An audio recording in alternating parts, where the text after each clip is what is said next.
My fellow Americans, I'm speaking to you tonight from behind the resolute desk in the Oval Office. In this sacred space, I'm surrounded by portraits of extraordinary American presidents.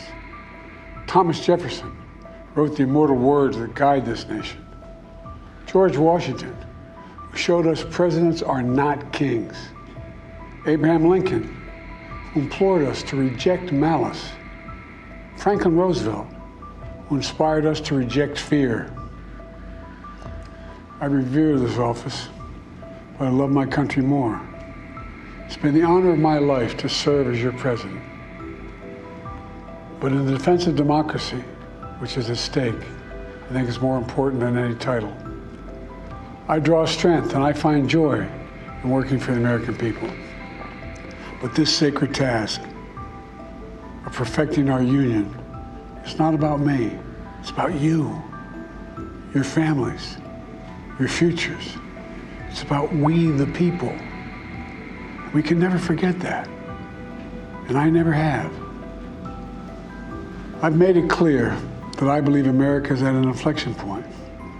One of those rare moments in history when the decisions we make now will determine our fate of our nation and the world for decades to come. America's going to have to choose between moving forward or backward, between hope and hate, between unity and division. We have to decide, do we still believe in honesty, decency, respect, freedom, justice, and democracy? In this moment, we can see those we disagree with not as enemies, but as fellow Americans. Can we do that? Does character in public life still matter? I believe I know the answer to these questions because I know you, the American people. And I know this, we are a great nation because we are good people. When you elected me to this office, I promised to always level with you, to tell you the truth. And the truth, the sacred cause of this country is larger than any one of us. And those of us who cherish that cause, cherish it so much. A cause of American democracy itself must unite to protect it. You know, in recent weeks, it's become clear to me that I need to unite my party in this critical endeavor. I believe my record as president, my leadership in the world, my vision for America's future, all merited a second term. But nothing can come in the way of saving our democracy. That includes personal ambition. So I've decided the best way forward is to pass the torch to a new generation. That's the best way to unite our nation.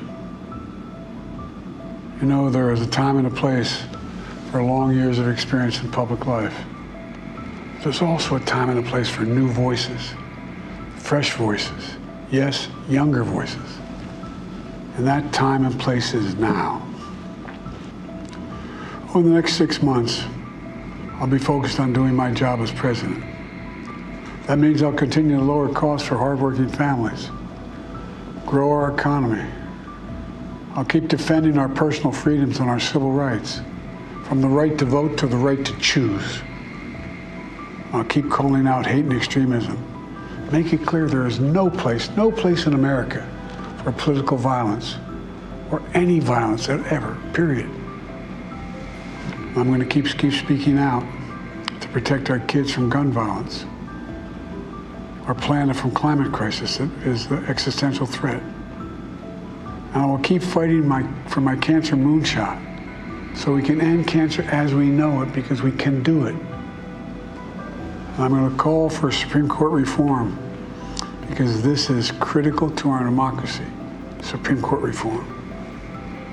You know, I will keep working to ensure America remains strong and secure and the leader of the free world. I'm the first president in this century to report to the American people that the United States is not at war anywhere in the world. We'll keep rallying a coalition of proud nations to stop Putin from taking over Ukraine and doing more damage. We'll keep NATO stronger, and I'll make it more powerful and more united than any time in all of our history. I'll keep doing the same for our allies in the Pacific. You know, when I came to office, the conventional wisdom was that China would inevitably surpass the United States. That's not the case anymore. And I'm going to keep working to end the war in Gaza, bring home all the hostages, and bring peace and security to the Middle East and end this war. We're also working around the clock to bring home Americans being unjustly detained all around the world. You know, we've come so far since my inauguration. On that day, I told you, as I stood in that winter, we stood in a winter of peril and a winter of possibilities. Peril and possibilities. We were in the grip of the worst pandemic in the century. The worst economic crisis since the Great Depression. The worst attack on our democracy since the Civil War. We came together as Americans, and we got through it. We emerged stronger, more prosperous, and more secure. Today we have the strongest economy in the world, creating nearly 16 million new jobs, a record. Wages are up. Inflation continues to come down. The racial wealth gap is the lowest it's been in 20 years. We're literally rebuilding our entire nation, urban, suburban, rural, and tribal communities. Manufacturing has come back to America. We're leading the world again in chips and science and innovation. We finally beat Big Pharma after all these years to lower the cost of prescription drugs for seniors. And I'm going to keep fighting to make sure we lower the cost for everyone, not just seniors. More people have health care today in America than ever before. And I signed one of the most significant laws helping millions of veterans and their families who are exposed to toxic materials. You know, the most significant climate law ever in the history of the world. The first major gun safety law in 30 years. And today, the violent crime rate is at a 50-year low. We're also securing our border. Border crossings are lower today than when the previous administration left office. I've kept my commitment to appoint the first black woman to the Supreme Court of the United States of America. I also kept my commitment to have an administration that looks like America and be a president for all Americans. That's what I've done. I ran for president 4 years ago because I believed and still do that the soul of America was at stake. The very nature of who we are was at stake. And that's still the case. America's an idea. An idea stronger than any army, bigger than any ocean, more powerful than any dictator or tyrant. It's the most powerful idea in the history of the world. That idea is that we hold these truths to be self-evident. We're all created equal, endowed by our Creator with certain inalienable rights: life, liberty, pursuit of happiness. We've never fully lived up to it, to this sacred idea, but we've never walked away from it either.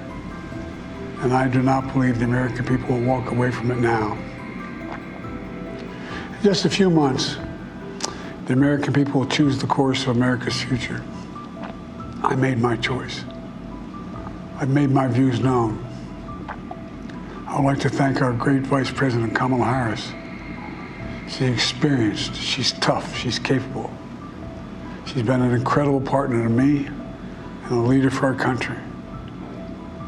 Now the choice is up to you, the American people. When you make that choice, remember the words of Benjamin Franklin hanging on my wall here in the Oval Office, alongside the busts of Dr. King and Rosa Parks and Cesar Chavez. When Ben Franklin was asked, as he emerged from the convention going on, whether the founders had given America a monarchy or republic, Franklin's response was, a republic, if you can keep it. A republic, if you can keep it. Whether we keep our republic is now in your hands. My fellow Americans, it's been the privilege of my life to to serve this nation for over 50 years. Nowhere else on earth could a kid with a stutter from modest beginnings in Scranton, Pennsylvania, and Claremont, Delaware, one day sit behind the resolute desk in the Oval Office as President of the United States. But here I am. That's what's so special about America. We're a nation of promise and possibilities, of dreamers and doers, of ordinary Americans doing extraordinary things. I've given my heart and my soul to our nation, like so many others. I've been blessed a million times in return with the love and support of the American people. I hope you have some idea how grateful I am to all of you. The great thing about America is here, kings and dictators do not rule, the people do. History is in your hands. The power is in your hands. The idea of America lies in your hands. You just have to keep faith, keep the faith, and remember who we are. We're the United States of America, and there's simply nothing beyond our capacity when we do it together. So let's act together, preserve our democracy. God bless you all. May God protect our troops. Thank you.